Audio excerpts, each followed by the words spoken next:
प्रेमी आत्माओं, जो व्यक्ति दूसरों का धन हड़पता है उसका अंत सुखमय नहीं होता। यह प्रकृति का अटल नियम है। जैसा कर्म करोगे वैसा फल भोगोगे। भगवत गीता में श्री कृष्ण कहते हैं, कर्मण्येवाधिकारस्ते मां फलेषु कदाचन। अर्थात मनुष्य का अधिकार केवल अपने कर्म पर है, फल पर नहीं। यदि कर्म अधर्ममय है तो फल भी दुखमय ही होगा।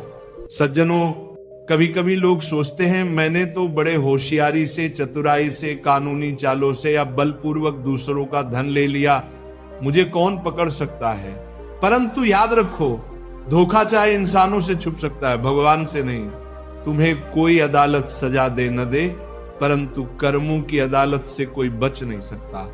भजन प्रेमियों, ऐसे धन का सबसे पहला परिणाम यही होता है कि उस धन से कभी शांति नहीं मिलती। घर में झगड़े होंगे, रोग बढ़ेंगे, संतान अवज्ञाकारी होगी। ऐसा धन परिवार में भी विनाश लाता है।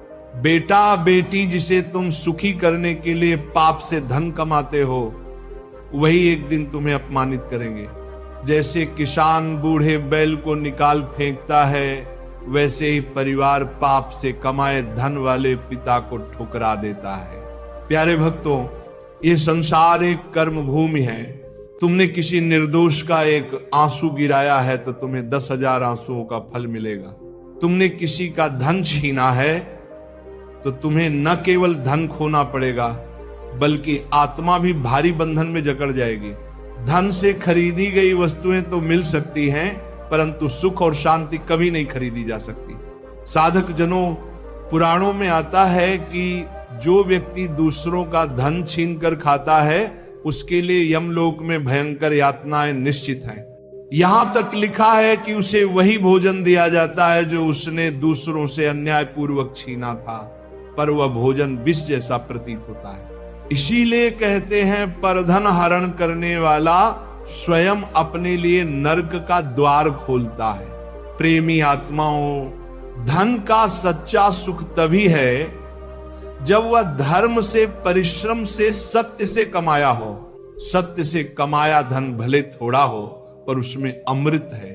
अधर्म से कमाया धन चाहे पहाड़ जितना हो, पर उसमें केवल विष है। इसलिए प्यारे भक्तों, अपने जीवन में कभी भी किसी का हक मत मारो। सत्य, परिश्रम और भक्ति से जो धन आएगा वही तुम्हें शांति देगा, वही तुम्हारे परिवार को सुख देगा और वही तुम्हें भगवान के चरणों तक पहुंचा देगा। तो याद रखो,